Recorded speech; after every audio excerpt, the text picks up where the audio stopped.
Alright, welcome to part 3 of the video series on making a platform game with Unity 3D. Now we're going to do the dying part before we do the next level part. The reason for that is because it's just in order to make the game this is slightly easier, and right now if you fall off the platform you just keep falling forever, and I want some kind of method of being able to restart the level. So what we're going to do is just first of all we're going to actually get the camera to follow the player. Now it's fairly new inside of Unity, but I used to have to write a script for this, but now there's a component that you can add to the main camera that can do that for you. So if you click on main camera right here, and if you click on the component menu, what you can see is that inside of the miscellaneous, here we go, there is a position constraint that you can add to the camera.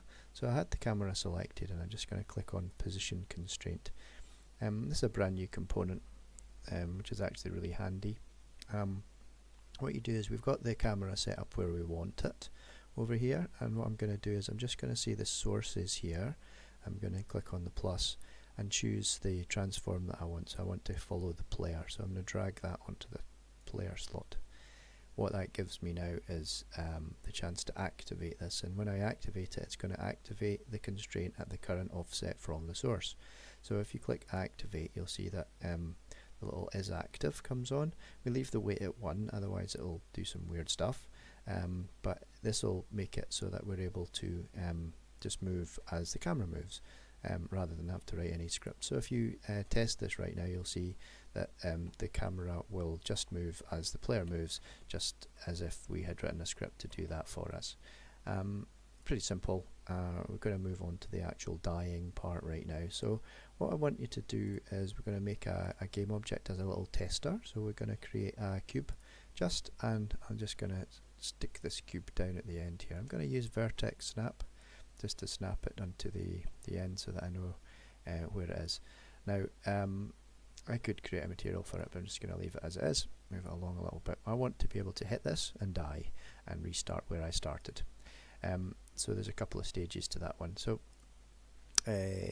this cube right here, we're going to add a script to it. So from my scripts menu, I'm going to create a new one, and this one is very simply just going to be called die. And then we'll open this one up and we'll get started on coding it. So this script needs a little bit of explanation. What we're going to do in this script, nice and simply, is we're just going to literally look for the Ontriggerenter event. So if you start typing in Ontriggerenter, and you will be able to overwrite this Ontriggerenter event. I'm going to set myself a little comment or two. I'm just going to say check if it is the player, and then send a message. What I'm going to do is I'm actually going to make this a little bit more extensible, and I'm going to write a script on the player, a player manager script that will actually activate. So with Ontriggerenter, you'll see when we hit it, we should be able to do something. So I'm going to show you the basics, and then we're going to make it better. So I'm going to say it's Ontriggerenter. We're just going to look for something. So if I go back to back into Unity and I look at player, what I'm going to do in the simplest method here is I'm just going to tag this as player, and you'll see that it comes up. Player comes up as default. You don't have to create a new tag or anything. And we're just going to look that when we collide with this box has the die script on it. So I'm going to drag the die script on, and I'm going to make sure that the collider for this is set to a trigger. So those three things, the die script has an Ontriggerenter, so when a trigger is a collider walks into a trigger, we should get an event, and we're going to check that just happens. So I'm just going to say we'll just debug this actually. We're just going to say debug.log, debug.log, and then we're just going to say ouch.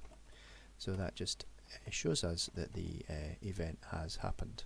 So I'm just going to leave this right now, and we'll just test this. So it's always good to test as much as you can as you're developing, and I'm just going to try this because I haven't done this for a while. So you see I've walked into this trigger, and down in the console here you see that the event ouch was triggered. So if I walk out and do it again, I get ouch. So we know that this is working. Now we need to make it slightly better. We need to only do it if it's the player, because there could be other things moving around, other objects on the scene. So we'll take this out and put it in here, and we'll look at the condition. We'll look at the condition of other, which is returned up here inside the Ontriggerenter, and we'll say if other dot GameObject dot tag. So if the tag of the other object is equal to player. Now this is you have to spell this right. It is a capital P because that's the default tag that we have added to the player. So if the game object, the other game object tag is player, then we should get this debug.log ouch. If we compile this and run it, what you'll see is that we should see still the ouch comes up. Now this time the ouch is inside of that if statement, so we know it's the player that's hitting it. That's good news because we're going to send the player a message. If we think about this, we could try and do something really simple like restart the level. We could easily, if we want to, we can add in the using scene management, Unity engine.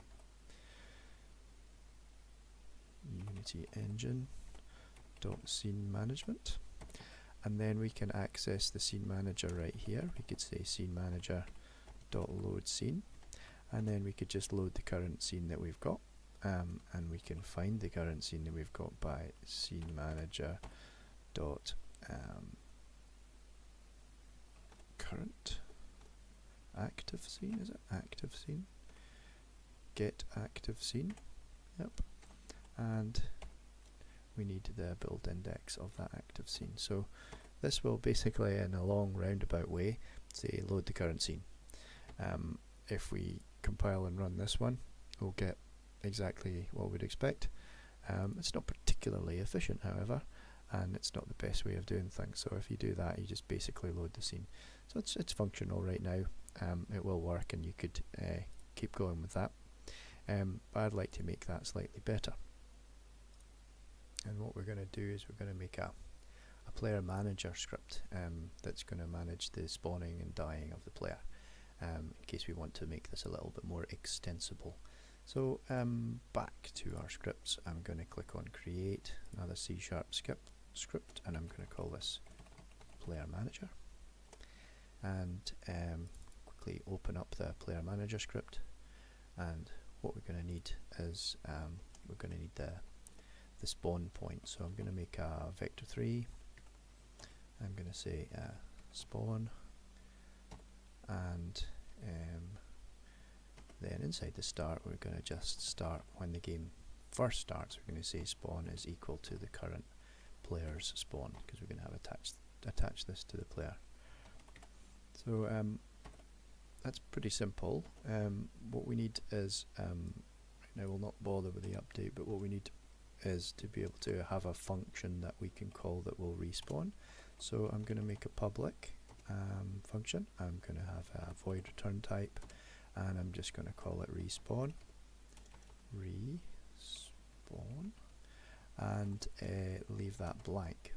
Respawn doesn't take any parameters because we're just literally going to respawn at the spawn point, and all we're going to do is we're going to say transform dot position equals spawn.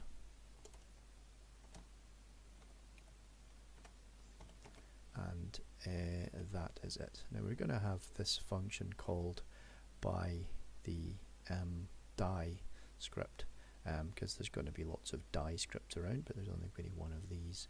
So when we run into this die script is going to recognize that it's been hit by the player, and then it's going to look for that script on the player, and then it's going to run that function. So inside of here, rather than just loading the scene, I might get rid of this just now. and get rid of this as well. And what I'm going to say is, we know that it's the player, and what we're going to do is we're going to try and find the script. So we need a variable to hold that component when we get it. So I'm just going to use the var keyword. This is just a shorthand version of saying variable, and it's of any type that gets returned from whatever you get it from. So I'm just going to say that we're going to get from the other the get component, and we're going to say the player manager component from the other. So we've got the player manager component gets stuck inside of PM, which means I can access PM.respawn should be there. So that nice and simply will run the respawn function without doing anything else. So nice and neat and tidy. It doesn't take up a lot of memory, it doesn't have to reload the whole scene, it just simply moves the player back to where they started from. So if you hit this, oops, it says null reference exception, and if we double click this, because we don't have this PM because we've not attached the script to the player. Obvious mistake there. So if I stay player manager onto here, this happens a fair amount. Often when you do this, it's often a good idea to check. What you could do is you could say if PM is not equal to null, so not equal to null, which means if that actually exists, then we can respawn. This will give us that double check should we happen to accidentally forget that again. You don't need to do it, because now that we've added it, it should just work, but just to prove it, we'll run this again so that you can see. So when we hit this, it does say ouch, but it doesn't manage to do that. So with a tiny amount of googling later, it turns out that the character controller overrides the transformed opposition. So nice, and to make this as easy as possible, the player manager, what we're going to do is we're just going to get the character controller and disable it. So we have the character controller, and we'll say cc equals get component, just like we have done a dozen other times, and we'll get the character controller component, and then in order for this respawn function to work, what we need to say is cc.enabled equals false. So we disable the character controller briefly while we reset the position, and then we'll say cc.enabled equals true again, and we'll just re-enable that script, and we should be good. So it's been a slightly longer video and a couple of little problems to overcome, but you'll see when we run this one, what we have now is we have the ability to respawn at the position that we want to respawn. Now obviously I'm gonna take this die script, and what we can do is we can put this die script onto some other game objects that we'll set underneath, even invisible game objects that will help us to respawn when we fall off the platforms, when we add some more ones in. So the next video is going to be about winning the level and going to the next level in the build settings.